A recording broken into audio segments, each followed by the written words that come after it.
Civil सेवा के आप सभी अभ्यर्थियों का डीपीआईएस में स्वागत है। डीपीआईएस यूट्यूब चैनल पर आप सभी देख रहे हैं यूपी पीसीएस समीक्षा अधिकारी, सहायक समीक्षा अधिकारी, खंड शिक्षा अधिकारी से जुड़े सफलता के 100 दिन के इस प्रोग्राम के साथ आप जुड़ चुके हैं और आप हमारे करंट अफेयर्स के साथ साथ अन्य क्लासेस को भी अब यहाँ से प्राप्त कर पाएंगे।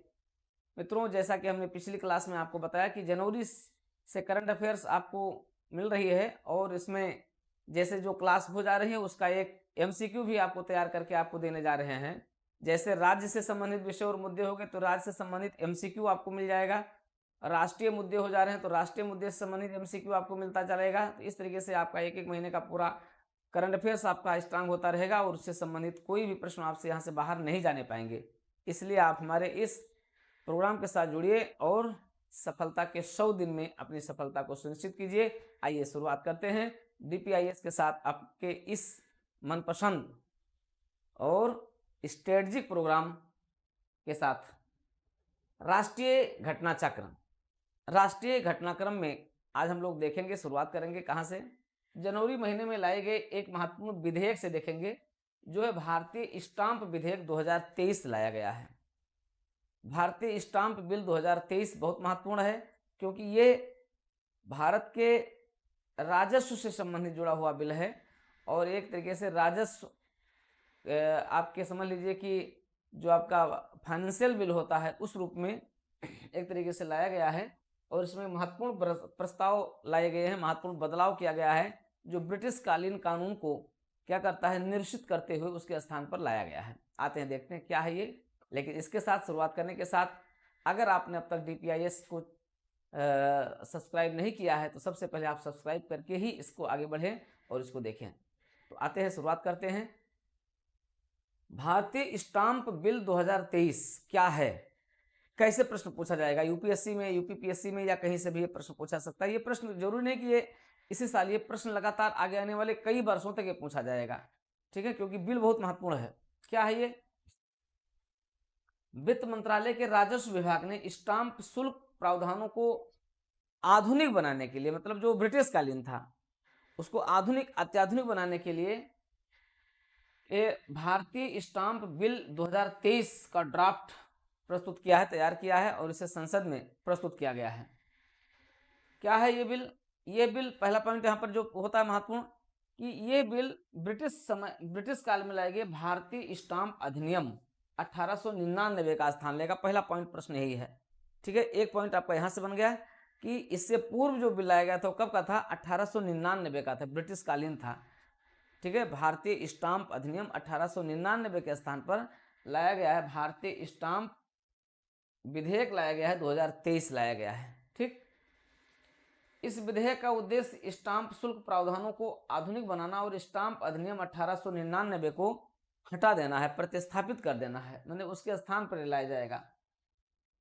अगला है भारतीय स्टाम्प अधिनियम 1899 क्या है? एक फिजिकल कानून है, एक राजकोषीय कानून है जो लेन देन रिकॉर्ड करने वाले दस्तावेजों पर स्टाम्प के रूप में लगने वाले कर से संबंधित है। आप जानते हैं आपके घर में जरूर रजिस्ट्री हुई होगी, बैनामा हुआ होगा या आप कहीं एफिडेविट बनवाए होंगे तो उस पर 10 रुपये के स्टाम्प से शुरुआत हो जाती है। तो 10 रुपये का स्टाम्प होता है, 100 का होता है, हजारों का होता है, ठीक है। तो वो क्या है? वो एक तरीके से सरकार की सबसे वैध कागजी मुद्रा होती है, एक तरीके से कागजी डॉक्यूमेंट्स होता है जिसका अपना एक निर्धारित मूल्य होता है, ठीक है। और इस मूल्य की हर जगह क्या होती है? वैल्यू होती है, जिस पर लिख दिया गया कोई भी प्रोविजन क्या हो जाता है? अथेंटिक हो जाता है, ठीक है। वो होता है आपका, जैसे आप जमीन अगर आप क्रय विक्रय कर रहे हैं, खेती जमीन क्रय विक्रय कर रहे होते हैं जिसको आप बैनामा कहते हैं, तो वहाँ पर भी वो जो लिखा जाएगा इसी स्टाम्प पर ही लिखा जाता है, उसका जो दस्तावेज बनता है इसी पर लिखा जाता है। कोई भी आप अनुबंध करते हैं तो वो स्टाम्प पर ही लिखा जाता है क्योंकि वो प्रमाणित हो जाता है। तो अब ये प्रमाणित बिल जो है ब्रिटिश कालीन होकर के भारतीय कानून के अंतर्गत होगा। स्टाम्प शुल्क आप जानते हैं केंद्र सरकार द्वारा लगाया जाता है। देखिए प्रश्न कई बार पूछा गया है प्रीलिम्स में। स्टाम्प शुल्क केंद्र सरकार लगाया जाता है और राज्य सरकारों द्वारा वसूला जाता है, एकत्रित किया जाता है और उसको विनियोजित कर दिया जाता है केंद्र और राज्य के बीच में। किस संविधान के अनुच्छेद के अंतर्गत? संविधान के अनुच्छेद 268 के अंतर्गत, 268 के अंतर्गत ये प्रोविजंस हैं। भारतीय स्टाम्प अधिनियम 1899 एक संविधान पूर्व अधिनियम है ठीक है, आप जानते हैं 1899 का संविधान पूर्व अधिनियम है, जिसे आधुनिक स्टाम्प शुल्क व्यवस्था को सक्षम करने के लिए समय समय पर संशोधित किया गया है। हालांकि भारतीय स्टाम्प अधिनियम 1899 में निहित कई प्रावधान अब निष्क्रिय हो चुके थे और इस कानून के आने के साथ ही सारे प्रावधान क्या हो गए हैं, अब यहाँ से हट गए हैं और एक नए कानून के अंतर्गत आ गया है। आप जान ही रहे हैं कि इस समय एक प्रक्रिया ही चल रही है कि ब्रिटिश कालीन सारे हम जो निशान थे, जो वहाँ की यादें थी, उनको दूर करके और उसका सबका हम क्या करें, भारतीयकरण कर दें। इसी के तहत आईपीसी, सीपीसी और इंडियन एविडेंस एक्ट वो भी परिवर्तित कर दिए गए हैं। उसी के तहत स्टाम्प शुल्क, ठीक है, स्टाम्प एक्ट 1899 भी परिवर्तित करके अब क्या कर दिया गया है, स्टाम्प बिल 2023 के रूप में लाया गया है। ठीक है, विंग्स इंडिया 2024 भारत का सबसे बड़ा नागरिक उड्डयन कार्यक्रम है। विंग्स इंडिया 2024 हैदराबाद के बेगमपेट हवाई अड्डे पर 18 से 21 जनवरी 2024 तक आयोजित किया गया। विंग्स इंडिया 2024 क्या है, आपसे प्रश्न पूछा जाएगा। विंग्स इंडिया 2024 का संबंध है, ठीक है। अब वहां पर 4 विकल्प दे देंगे, उसमें से आपको छांटना होगा, या फिर 3 विकल्प दे करके 1, 2, 3 आपका कोड बना देंगे। तो इस तरीके से कई तरीके से प्रश्न पूछा सकता है। विंग्स इंडिया 2024 को आप ध्यान रखिए, क्या है पहला पॉइंट, भारत का सबसे बड़ा नागरिक उड्डयन कार्यक्रम है। ठीक है, भारत का अब तक का सबसे बड़ा नागरिक उड्डयन कार्यक्रम जो विंग्स इंडिया 2024 हैदराबाद के बेगमपेट हवाई अड्डे पर 18 से 21 जनवरी 2024 तक आयोजित किया गया। ये द्विवार्षिक कार्यक्रम नागरिक उड्डयन मंत्रालय और federation of Indian chambers of commerce and Indian industries FICCI द्वारा आयोजित किया जाता है। इसको पार्टिसिपेशन कौन करता है, 2 लोग करते हैं, एक होता है नागरिक उड्डयन मंत्रालय भारत सरकार और दूसरा आपका फिक्की। ये दोनों लोग द्विवर्षीय आधार पर इसको क्या करते हैं, आयोजन करते हैं। इस कार्यक्रम में विमानन उद्योग की सबसे नवीन विमानन प्रौद्योगिकी और मशीनरी का प्रदर्शन किया जाता है। ये कार्यक्रम इनोवेशन है, इसमें पार्टिसिपेशन है, पार्टनरशिप है और उड़ान के भविष्य पर भी ध्यान केंद्रित करता है। इस प्रदर्शनी में HAL हिंदुस्तान एरोनॉटिक्स लिमिटेड ने अपने स्वदेशी नागरिक प्लेटफॉर्म जैसे हिंदुस्तान 228 विमान और उन्नत नागरिक हेलीकॉप्टर ध्रुव का प्रदर्शन किया। ठीक है, तो यहां से प्रश्न बन सकता है। ठीक है, हिंदुस्तान 228 क्या है, हिंदुस्तान 228 एक स्वदेशी नागरिक प्लेटफॉर्म है, एक स्वदेशी नागरिक प्लेटफॉर्म है, विमान है। ठीक है, हिंदुस्तान 228। तो ये प्रश्न पूछा जा सकता है क्या है भारत। चलिए ये हो गया। तो विंग्स इंडिया 2024 क्लियर हो गया आपका, ध्यान रखिएगा। आपके परीक्षा तक आने वाले 3-4 महीनों तक का ये आपका ध्यान करिए। इसी पर हम MCQ प्रश्न भी देंगे, उस पर भी ध्यान रखिएगा, आपको हल करना होगा। भारत का सबसे लंबा समुद्री पुल अटल सेतु पूछा जाएगा, जरूर प्रश्न पूछा जाएगा, यहां से आगे आने वाली परीक्षाओं में पूछा जाएगा, कंफर्म है पूछा जाएगा। प्रधानमंत्री नरेंद्र मोदी ने नवी मुंबई में 12 जनवरी 2024 को अटल बिहारी वाजपेयी सिबरी नहावा सेवा अटल सेतु का उद्घाटन किया। कहाँ उद्घाटन किया, ये उद्घाटन किया गया आपका नहावा, ठीक है, नवी मुंबई में 12 जनवरी 2024 को अटल बिहारी वाजपेयी सिबरी नहावा सेवा अटल सेतु का उद्घाटन किया गया। ठीक है, अब देखिए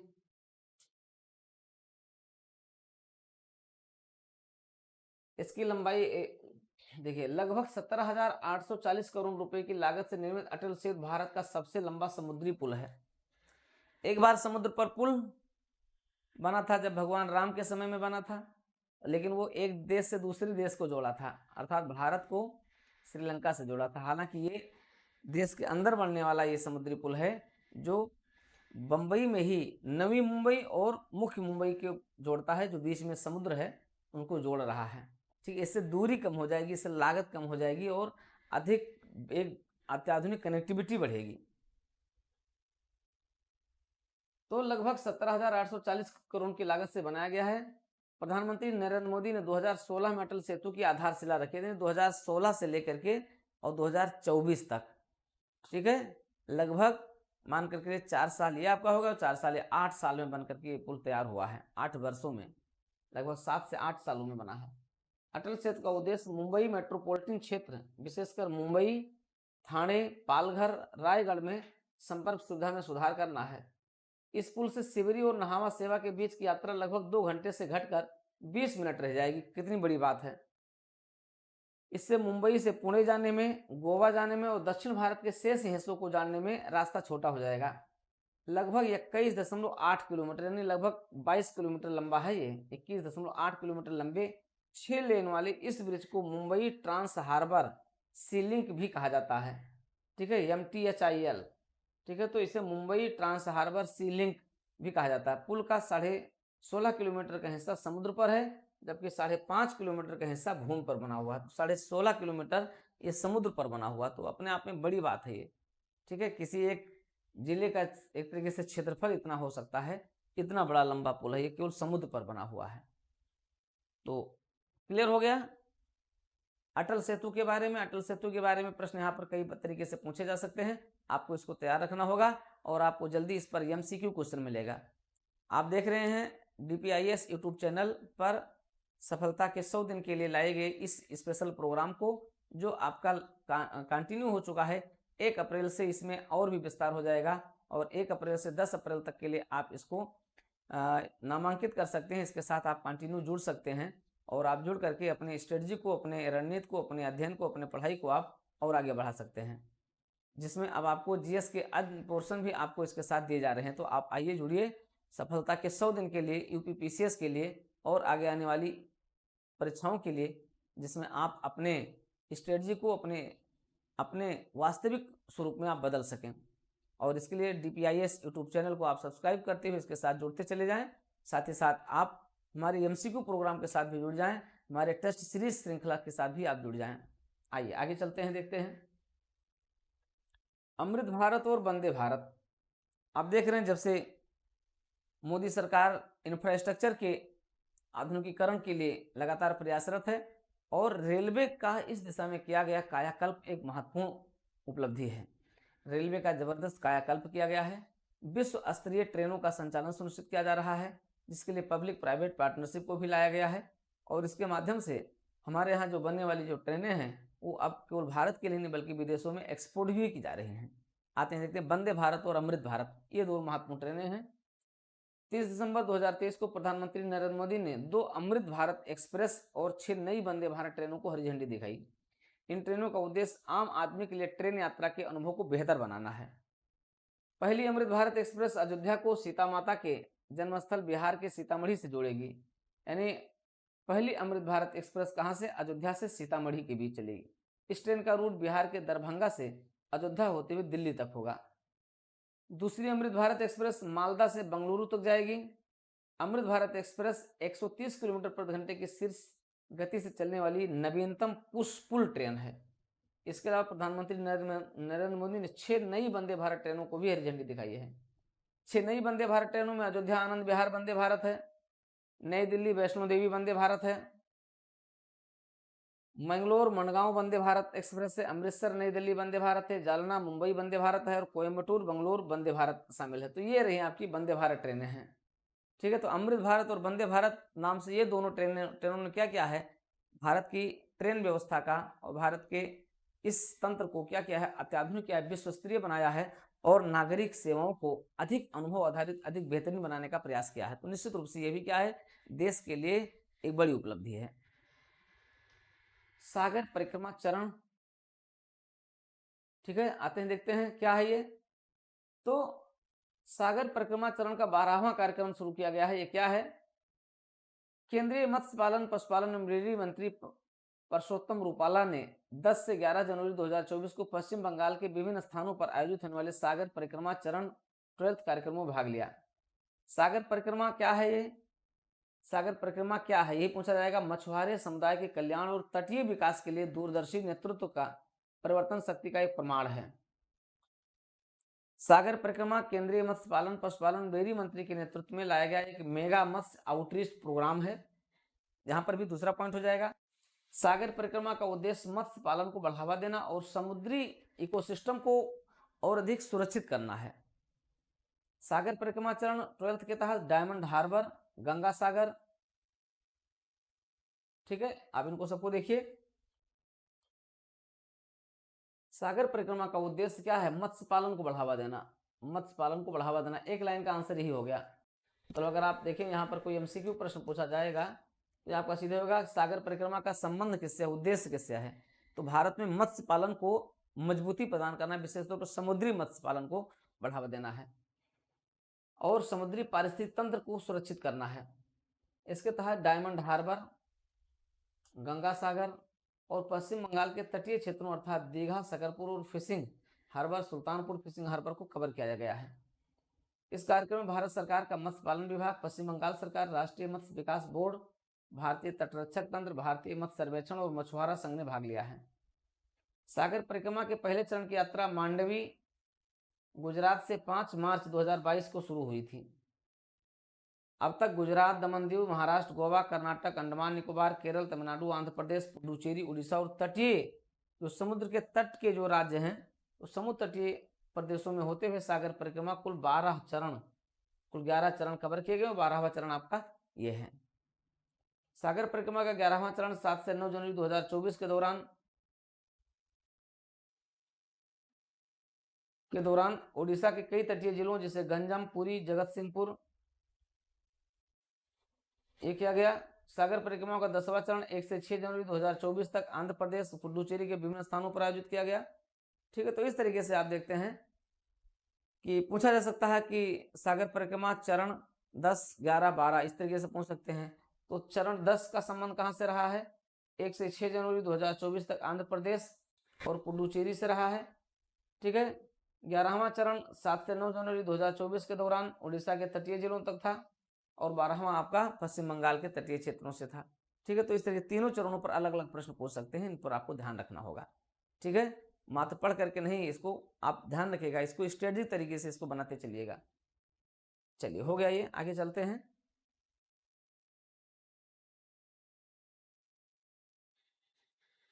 देश भर में आप देख रहे हैं कोचिंग सेंटर किस तरीके से उच्च श्रृंखल होते जा रहे हैं। कोचिंग संस्थाओं की कैसे भरमार हो गई, कैसे बाढ़ आ गई है और कोचिंग संस्थान किस प्रकार से अपने लोक लुभावने वादे करके और कैसे छात्रों को अपनी ओर खींच रहे हैं, इन सभी के लिए केंद्र सरकार द्वारा एक दिशा निर्देश जारी किया गया। हालांकि इस दिशा निर्देश में कई कमियां हैं। ये जो कोचिंग विनियमन एक्ट है ये बहुत अच्छा तो नहीं कहा जा सकता, इसमें ढेर सारी कमियां भी हैं, कमियों को भी दूर करने की आवश्यकता होगी। फिलहाल ये है क्या, उसको देख लिया जाए। कोचिंग संस्थानों के विनियमीकरण के लिए एक लाया गया guidelines for regulation of coaching centres 2024 लाया गया है, जिसके प्रावधान क्या हैं। इसके तहत कोई भी कोचिंग सेंटर 16 वर्ष से कम उम्र के विद्यार्थियों का नामांकन नहीं कर सकता। अब 16 वर्ष से कम छात्र के नामांकन नहीं होंगे तो कोटा में कौन पढ़ने जाएगा? इंटर के बच्चे, हाई स्कूल के बच्चे कहाँ पढ़ेंगे? जब आपके विद्यालयों में पढ़ाई नहीं होती, आपका स्टैंडर्ड इतना अच्छा नहीं है, तो फिर संस्थान के बाहर तो जाकर के पढ़ना पड़ेगा। हालांकि ऐसा नहीं होना चाहिए, क्योंकि इससे तो अभिभावक का ही नुकसान होता है। अगर आपके विद्यालयों में इस तरीके से पढ़ाई हो जिसमें जरूरत ही ना पड़े बाहर जाने की, तो ये सबसे अच्छा तरीका होगा। दिशा निर्देशों में इस बात पर बल दिया गया है कि विद्यार्थियों के नामांकन माध्यमिक विद्यालय परीक्षा के बाद ही किया जाना चाहिए। ये दिशा निर्देश 12वीं के बाद जेईई, नीट, क्लैट जैसे एंट्रेंस एग्जाम और सभी प्रतियोगी परीक्षाओं की तैयारी कराने वाली कोचिंग सेंटर्स के लिए बनाए गए हैं। कोचिंग केंद्रों को निर्देशित किया गया है कि वह अभिभावकों और विद्यार्थियों को भ्रामक वादे या रैंक या अच्छे अंक की गारंटी न दें। कोचिंग केंद्र ऐसे ट्यूटर्स को नियुक्त नहीं कर सकते जिनके पास स्नातक स्तर से कम योग्यता है। ठीक है, तो ये हो गया आपका एक तरीके से ये कोचिंग रेगुलेशन एक्ट हो गया। 41वां CISO डीप डाइव प्रशिक्षण कार्यक्रम। नेशनल ई गवर्नेंस डिवीजन अपनी क्षमता निर्माण योजना के अंतर्गत 16 से 20 जनवरी 2024 तक national law university Gandhinagar Gujarat में 41वां मुख्य सूचना सुरक्षा अधिकारी डीप डाइव प्रशिक्षण कार्यक्रम का आयोजन किया गया। इस प्रशिक्षण कार्यक्रम में अरुणाचल प्रदेश, गुजरात, मध्य प्रदेश, महाराष्ट्र, कर्नाटक, नई दिल्ली, उड़ीसा और पश्चिम बंगाल के प्रतिभागियों ने भाग लिया। कार्यक्रम का उद्देश्य जागरूकता फैलाना, क्षमता सृजन और साथ ही साथ सरकारी विभागों को साइबर लोसेल इकोसिस्टम बनाने के लिए कदम उठाने में भी सक्षम बनाता है। ठीक है, यह है 41वां CISO डीप डाइव प्रशिक्षण प्रोग्राम जो कहाँ आयोजित किया गया? नेशनल ई गवर्नेंस योजना के तहत लाया गया है। National law university Gandhinagar Gujarat में आयोजित किया गया। भारतीय भाषाओं में पाठ्यक्रम उपलब्ध कराने का भी दिशा निर्देश दिया गया। भारत सरकार ने सभी स्कूलों और उच्च शिक्षण संस्थानों को अगले 3 वर्षों के भीतर भारतीय भाषाओं में हर पाठ्यक्रम को एक डिजिटल रूप में उपलब्ध कराने का निर्देश दिया है। इसका उद्देश्य छात्रों को उनकी अपनी भाषा में अध्ययन करने का अवसर प्रदान करना है। स्थानीय भाषाओं में सामग्री मिलने से 2047 तक भारत को एक विकसित राष्ट्र बनाने में मदद मिलेगी। ठीक है, जो कि नई शिक्षा नीति न्यू एजुकेशन पॉलिसी 2020 के अनुरूप है। तो निश्चित रूप से यह भी क्या है, आपके लिए एक लाभप्रद है, भारत सरकार द्वारा एक पहल की गई है। आइए, फारसी को 9 शास्त्रीय भाषाओं में शामिल करने का निर्णय, बहुत अच्छी बात है ये। यहाँ से भी प्रश्न आपसे बन सकते हैं, क्योंकि पहली शास्त्रीय भाषा क्या है, शास्त्रीय भाषाओं का क्या स्वरूप होता है, उनसे संबंधित है। तो फारसी को 9वीं शास्त्रीय भाषा का दर्जा प्रदान कर दिया गया है। 15 जनवरी 2024 को विदेश मंत्री एस जयशंकर ने घोषणा की कि भारत सरकार ने नई शिक्षा नीति तहत फारसियन को भारत की 9 शास्त्रीय भाषाओं में से एक के रूप में शामिल करने का निर्णय लिया है। क्लासिकल लैंग्वेज, विदेश मंत्री द्वारा यह घोषणा ईरान की 2 दिवसीय यात्रा के दौरान अपने ईरानी समकक्ष एच अमीर अब्दुल्लाहियान के साथ संयुक्त संवाददाता सम्मेलन के दौरान की। आधिकारिक तौर पर भारतीय संविधान की 8वीं अनुसूची के तहत अब तक कुल 6 शास्त्रीय भाषाओं की पहचान की गई है। 2004 में तमिल को भारत की पहली शास्त्रीय भाषा का दर्जा दिया गया। बाद में तेलुगु को दूसरी, संस्कृत को तीसरी, कन्नड़ को चौथी, मलयालम को 5वीं और उड़िया को 6वीं शास्त्रीय भाषा का दर्जा प्रदान किया गया है। ठीक है, तो भारतीय संविधान की 8वीं अनुसूची अनुच्छेद 344 फर्स्ट और 351 द्वारा शासित भारत की आधिकारिक भाषाओं को सूचीबद्ध करती है, जिनकी संख्या वर्तमान में कितनी, कुल 22 भाषाएं हैं। ठीक है, इस तरीके से नई हमारी कौन सी भाषा होगी, फारसी को हमने क्या किया है, क्लासिकल लैंग्वेज के रूप में मान्यता देने की बात कही है। तो ये इंपॉर्टेंट क्वेश्चन यहाँ पर एक बन सकता है। 12 राष्ट्रीय राजमार्ग परियोजनाओं का उद्घाटन और शिलान्यास। राष्ट्रीय राजमार्गों की संख्या और बढ़ गई, 12 राष्ट्रीय राजमार्ग और उद्घाटित किए गए हैं। ठीक है, जनवरी 2024 में 1464 करोड़ रुपए से अधिक राशि के कुल 105 किलोमीटर लंबी वाले 12 राष्ट्रीय राजमार्ग परियोजनाओं का उद्घाटन किया गया है। इन प्रस्तावित परियोजनाओं का उद्देश्य तमिलनाडु और केरल के बीच निर्बाध कनेक्टिविटी को बढ़ावा देना है। इस पहल से समग्र परिवहन लागत में कमी आएगी। इसके अलावा राष्ट्रीय राजमार्गों पर सड़क दुर्घटनाओं में भी कमी आएगी। यह उपक्रम केरल में सामाजिक आर्थिक विकास को बढ़ावा देते हुए प्रत्यक्ष अप्रत्यक्ष रूप से रोजगार के पर्याप्त अवसरों का भी सृजन करने में मदद करेगा। तो ठीक है, बहुत इंपॉर्टेंट नहीं है, लेकिन फिलहाल इसको जाने रखिए। सैन्य उपकरणों की खरीद हेतु अनुबंध पर हस्ताक्षर। ठीक है, ये भी बहुत इंपॉर्टेंट नहीं है, लेकिन फिलहाल आप इसको देख लें, बहुत इंपॉर्टेंट तो नहीं है ये। ठीक है, 4 जनवरी 2024 को भारत सरकार के रक्षा मंत्रालय ने सैन्य उपकरणों की खरीद के लिए अलग अलग कंपनियों के साथ 802 करोड़ रुपए के अनुबंध पर हस्ताक्षर किए हैं। कौन कौन है इसमें, बोगी ओपन मिलिट्री वैगन के लिए जुपिटर वैगन्स लिमिटेड के साथ 473 करोड़ रुपए का अनुबंध हुआ है।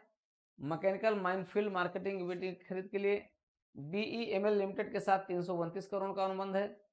बोगी ओपन मिलिट्री वैगन भारतीय सेना द्वारा सैन्य इकाइयों के लिए परिवहन के लिए विशेष वैगन है ये, और इसका उपयोग हल्के वाहनों, बख्तरबंद गाड़ियों और इंजीनियरिंग उपकरणों को परिचालन क्षेत्रों तक ले जाने के लिए किया जाता है।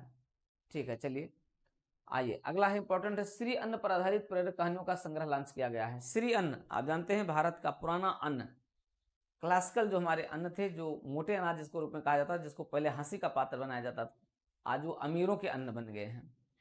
अब गरीबों के अन्न अमीरों के अन्न बन गए हैं, जिनको श्री अन्न की संज्ञा दी गई है। भारत सहित एशिया और अफ्रीकी देशों के अनुभवों को प्रदर्शित करने वाले क्षेत्रीय कहानियों का एक संग्रह 12 जनवरी 2024 को नई दिल्ली में लॉन्च किया गया। यह संग्रह विश्व भर में मोटे अनाजों पर केंद्रित है, और यह सार संग्रह श्री अन्न मोटे अनाजों जैसी पारंपरिक जलवायु वाली फसलों के बारे में सीखने और निवेश करने में प्रेरणादायक कहानियों पर आधारित है। मोटे अनाजों के बारे में जागरूकता फैलाने के लिए नीति आयोग और विश्व खाद्य कार्यक्रम के सहयोग से जुलाई 2022 में शुरू किया गया था। एशिया और अफ्रीका में श्री अन्न को महत्व देने के लिए यह पहल अच्छी तरीके से लॉन्च की गई है। भारत ने अंतर्राष्ट्रीय बाजरा वर्ष 2023 के दौरान जलवायु लचीलापन, खाद्य सुरक्षा, छोटे किसानों विशेषकर महिलाओं को आजीविका प्रदान करने के उद्देश्य से श्री अन्न को सफलतापूर्वक बढ़ावा दिया है। ठीक है, तो ये रहा है श्री अन्न पर लॉन्च किया गया एक कहानी संग्रह है। ये 58वां पुलिस महानिरीक्षक सम्मेलन, आप जानते हैं समय समय पर सम्मेलन होता है, राज्यपालों का सम्मेलन होता है, पुलिस महानिदेशकों का सम्मेलन होता है, मुख्य सचिवों का सम्मेलन होता है, लोकायुक्तों का सम्मेलन होता है, इन सब का सम्मेलन होता है। ये सब वास्तव में क्या है, एक कोऑपरेटिव फेडरलिज्म को बढ़ावा देते हैं, एक सहकारी संघवाद को बढ़ावा देते हैं, और इससे देश भर में राज्य और केंद्र के बीच एक तरीके से क्या होता है, एक कम्युनिकेशन होता है और चीजें स्थापित होती है। एक तरीके से ये सभी सम्मेलन क्या हैं, सहकारी संघवाद को बढ़ावा देने पर आधारित हैं। जब आप आंसर राइटिंग मेंस में कीजिएगा तो वहां पर आप इसको सब कुछ दिखा सकते हैं। देश की आंतरिक समस्याओं से निपटने के लिए 58वां पुलिस महानिरीक्षक सम्मेलन 5 से 7 जनवरी 2024 तक जयपुर में आयोजित किया गया। तो ये ध्यान रखिए, कहाँ आयोजित किया गया? प्रीलिम्स के प्रश्न यहाँ से क्या बना कि 5 से 7 जनवरी 2024 तक कहाँ आयोजित किया गया? जयपुर में आयोजित किया गया। सम्मेलन में देश के 28 राज्यों के डीजीपी, आईजी और 8 केंद्र शासित प्रदेशों के आईजी भी इसमें शामिल हुए। 3 दिवसीय इस सम्मेलन में आतंकवाद विरोधी, उग्रवाद विरोधी गतिविधियों और साइबर सुरक्षा जैसे महत्वपूर्ण विषयों पर चर्चा की गई। ठीक है, तो कहाँ आयोजित किया गया? All India DGP conference Jaipur में आयोजित की गई, इतना ध्यान रखिएगा। इंटेलिजेंस ब्यूरो आईबी ने 1920 में भारत में आईजीपी का पहला सम्मेलन आयोजित किया गया था और तब से यह सम्मेलन लगातार चल रहा है। नई दिल्ली में आयोजित किया जा रहा था। स्वतंत्रता के बाद आयोजित इस तरीके के पहले सम्मेलन का उद्घाटन 12 जनवरी 1950 को देश के पहले गृह मंत्री सरदार पटेल ने किया था। पीएम नरेंद्र मोदी ने 2014 से इस कार्यक्रम को राष्ट्रीय विस्तार देते हुए पूरे देश के अलग अलग हिस्सों में आयोजित करने का भी निर्णय लिया। उसी के तहत आगे बढ़ाया गया है। बालिकाओं के लिए पहला पूर्ण सैनिक स्कूल, देखिए बहुत इंपॉर्टेंट है, इस पर प्रश्न पूछा भी गया है और प्रश्न आगे भी पूछा जाएगा। ठीक है, आगे आने वाली बहुत सी परीक्षाएं हैं, यूपी की बहुत ढेर सारी परीक्षाएं जहां से ये प्रश्न पूछा सकता है। विशेष तौर पर आपका आर्मी से जुड़ी हुई है, सिपाही, यूपीपी, यूपीएसआई वहां से भी जुड़े हुए हैं, वहां से भी प्रश्न पूछा सकता है। रक्षा मंत्री राजनाथ सिंह ने 1 जनवरी 2024 को उत्तर प्रदेश के मथुरा जिले के वृंदावन में भारत का पहला अखिल भारतीय महिलाओं का सैन्य स्कूल स्थापित किया गया है। ठीक है, अखिल भारतीय बालिका सैनिक स्कूल का उद्घाटन किया गया है। ठीक है, इस सैनिक स्कूल का नाम क्या है? संबित गुरुकुल गर्ल्स सैनिक स्कूल है।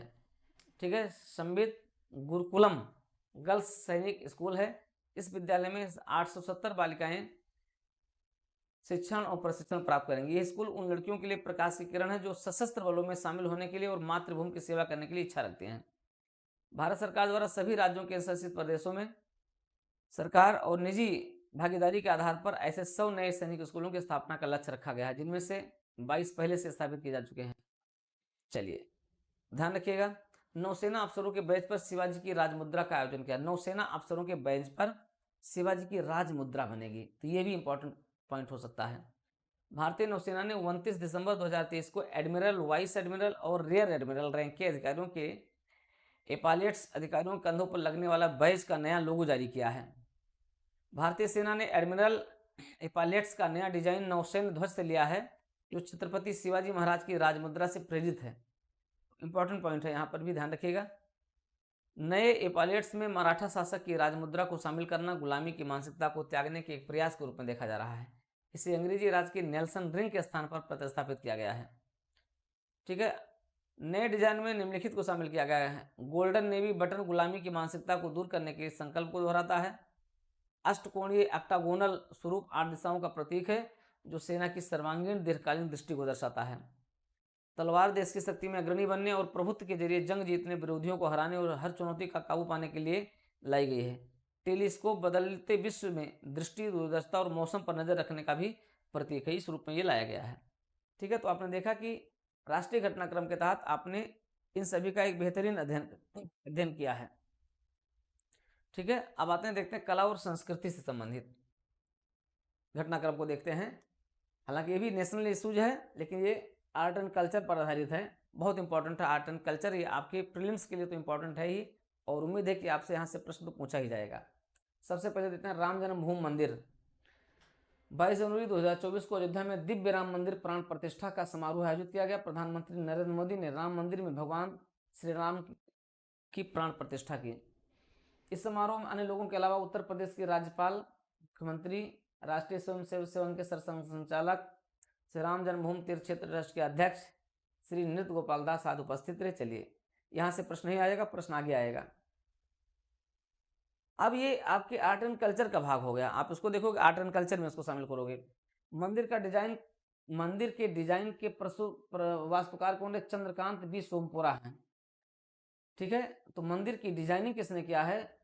हमारे जो आर्कोलॉजिस्ट हैं, वास्तुकार हैं, चंद्रकांत बी सोमपुरा ने अपने बेटे आशीष के सहयोग से बनाया है। श्री राम जन्मभूमि मंदिर का निर्माण पारंपरिक नागर शैली में किया गया, ये पॉइंट हो गया आपका, नागर शैली में किया गया है। इसकी लंबाई पूर्व से पश्चिम तक 380 फीट है, चौड़ाई 250 फीट है और ऊंचाई 161 फीट है। इसमें कुल 392 स्तंभ है और 44 दरवाजे हैं। मंदिर के स्तंभों और दीवारों पर हिंदू देवी देवताओं के जटिल चित्र प्रदर्शित किए गए हैं। भूतल पर मुख्य गर्भगृह है जिसमें भगवान राम के बचपन की रामलला की मूर्ति स्थापित है। मंदिर के मुख्य प्रवेश द्वार पर पूर्वी दिशा में है जहां सिंह द्वार है और उस पर 32 सीढ़ियां लगी हुई हैं। मुख्य मंदिर की संरचना में राजस्थान के भरतपुर जिले से प्राप्त बंसी पहाड़पुर गुलाबी बलुआ पत्थर का प्रयोग किया गया है। ये दो इंपॉर्टेंट पॉइंट यहाँ पर हो गया। एक तो हो गया कि नागर शैली में बना हुआ है, दूसरे इसके लिए लाए गए जो पत्थर वो कहाँ से हैं, बंसी पहाड़पुर गुलाबी बलुआ पत्थर का प्रयोग किया गया है। ये इंपॉर्टेंट है, दो इंपॉर्टेंट हो गया। चबूतरे में ग्रेनाइट पत्थरों का उपयोग किया गया जो मंदिर को एक टिकाऊ नींव प्रदान करता है। मंदिर में कुल 5 मंडप बनाए गए हैं। नृत्य मंडप है, रंग मंडप है, सभा मंडप है, प्रार्थना मंडप है और कीर्तन मंडप है। 5 मंडप बनाए गए हैं। मंदिर में कहीं भी लोहे का, सबसे आश्चर्य की बात क्या है कि पूरा मंदिर बन गया है। आप जानते हैं जब आप घर मकान बनवाते हैं तो वहाँ पर आप उसको मजबूती देने के लिए आप सीमेंट और लोहे का प्रयोग करते हैं, मोटी मोटी सरिया का प्रयोग करते हैं, लेकिन इस पूरे मंदिर में सबसे आश्चर्यजनक बात है इसमें कहीं पर लोहे का प्रयोग नहीं किया गया है। मंदिर में कहीं भी लोहे का प्रयोग नहीं किया गया है। जमीन की नमी से सुरक्षा के लिए ग्रेनाइट का उपयोग करके 21 फुट ऊंचे चबूतरे का निर्माण किया गया है। आचार्य सत्येंद्र दास श्री राम मंदिर के मुख्य पुजारी हैं। ठीक है, तो ये है राम मंदिर के संबंध में और ये आपके लिए इंपॉर्टेंट है। आइए आगे देखते हैं। वडनगर में 800 ईसा पूर्व पुरानी मानव बस्ती के प्रमाण मिले हैं। आप देख रहे हैं लगातार खोज हो रही है, लगातार इन्वेंशन हो रहा है, हमारे पुराने सभ्यता और संस्कृति में नई नई बातें जुड़ रही हैं। 800 ईसा पूर्व का मतलब है ऋग वैदिक काल। ठीक है, आप ऋग वैदिक कालीन कुछ मानव बस्ती के प्रमाण मिले हैं। कहाँ? ये मिले हैं आपके वडनगर में पाए गए हैं। ठीक है, आइए देखते हैं क्या है ये। IIT खड़गपुर, भारतीय पुरातत्व सर्वेक्षण, भौतिक अनुसंधान प्रयोगशाला और जेएनयू और दक्कन कॉलेज के पुरातत्व विज्ञानों की एक संयुक्त टीम ने गुजरात के वडनगर में उत्खनन के दौरान 800 ईसा पूर्व पुरानी मानव बस्ती के प्रमाणों की खोज की है। तो आप जानते हैं कि पूरा वो आपका गुजरात है, ये आपके सिंधु घाटी सभ्यता का भी केंद्र बिंदु रहा है, उसका विस्तार रहा है। ठीक है, वैदिक काल में भी वैदिक कालीन सभ्यताओं का भी विस्तार रहा है। चलिए आगे देखते हैं। इन 2800 वर्षों के दौरान वडनगर में विभिन्न साम्राज्यों का उदय और पतन हुआ। साथ ही ये बाढ़ एवं सूखे जैसी विभिन्न जलवायु परिवर्तन स्थितियों से भी प्रभावित हुआ माना जाता है। वडनगर में उत्खनन के दौरान विशिष्ट पुरातात्विक कलाकृतियां मिली हैं, मिट्टी के बर्तन मिले हैं, तांबा, सोना, चांदी, लोहे की वस्तुएं मिली हैं और जटिल रूप से डिजाइन की गई चूड़ियां, सिक्के के सांचे भी मिले हैं। इसे एक ही किलेबंदी में भारत का सबसे पुराना जीवित शहर माना जा रहा है। ये अध्ययन एक्सवियर नामक डच अकादमिक प्रकाशन कंपनी के जर्नल क्वाटरनरी साइंस रिव्यूज में हाल ही में प्रकाशित हुआ है। इस अध्ययन का शीर्षक है प्रारंभिक ऐतिहासिक से मध्ययुगीन काल तक जलवायु, मानव बस्ती और प्रवास, पश्चिमी भारत वडनगर में पुरातात्विक खनन से मिले साक्ष्य। इस उत्खनन कार्य का नेतृत्व भारतीय पुरातत्व सर्वेक्षण ASI द्वारा किया गया, जबकि गुजरात सरकार के पुरातत्व संग्रहालय निदेशालय से वित्त पोषित किया है। वडनगर भारतीय प्रधानमंत्री नरेंद्र मोदी का पैतृक गांव भी है। वडनगर बहुसांस्कृतिक और बहुधार्मिक बौद्ध, हिंदू, जैन और इस्लामिक बस्ती भी रहा है। तो कई चीजें वडनगर से जुड़ी हुई हैं। क्योंकि प्रधानमंत्री नरेंद्र मोदी जी का ये पैतृक गांव है, इसलिए भी ये अत्यंत महत्वपूर्ण है। ठीक है, और इसको केंद्र बिंदु बना दिया गया है कि इसका बहुधार्मिक, बहुसांस्कृतिक केंद्र बिंदु के रूप में भी ये विकसित किया जा रहा है। चलिए, तमिलनाडु में जल्लीकट्टू का आयोजन। मकर संक्रांति का पर्व देश में विभिन्न तरीकों के नामों और परंपराओं के साथ मनाया जाता है। इस दौरान दक्षिण भारत में पोंगल के अवसर पर जल्लीकट्टू का खेल आयोजन किया जाता है। बहुत ही चर्चित रहता है ये जल्लीकट्टू का खेल। जल्लीकट्टू तमिलनाडु के ग्रामीण इलाकों का एक परंपरागत खेल है जो प्रतिवर्ष पोंगल त्योहार पर मनाया जाता है। वर्ष 2024 में श्रीलंका के त्रिंकोमाली में पहला जल्लीकट्टू कार्यक्रम आयोजित किया गया। जल्लीकट्टू खेल में बैलों से इंसानों की लड़ाई कराई जाती है और इसको शुभ का प्रतीक माना जाता है, ऐसी मान्यता है। जल्लीकट्टू को तमिलनाडु की गौरव और संस्कृति का प्रतीक कहा था। 2014 में भारत के सर्वोच्च न्यायालय ने पशु कल्याण मुद्दों का हवाला देते हुए जल्लीकट्टू पर प्रतिबंध लगा दिया था। 2017 में तमिलनाडु सरकार ने जल्लीकट्टू को अनुमति देने के लिए एक अध्यादेश भी पारित किया था। मई 2023 में सुप्रीम कोर्ट ने जल्लीकट्टू को अनुमति देने वाले तमिलनाडु सरकार के कानून को बरकरार रखा था। ये रहा है। तो जल्लीकट्टू सदैव विवादग्रस्त भी रहा है और इसमें बैलों और आदमी के बीच एक युद्ध होता है, जिसमें अगर आदमी बैलों की सींग पकड़ लेते हैं, पूंछ पकड़ लेते हैं दौड़ते हुए, और अगर बैल उनको कुचल करके आगे निकल जाता तो माना जाता कि बहुत ही सौभाग्यशाली हैं। इस तरह की परंपराएं हैं और इनको आप नहीं कह सकते हैं, सब सनातन के आधार हैं, इनको आप कुछ नहीं कह सकते हैं।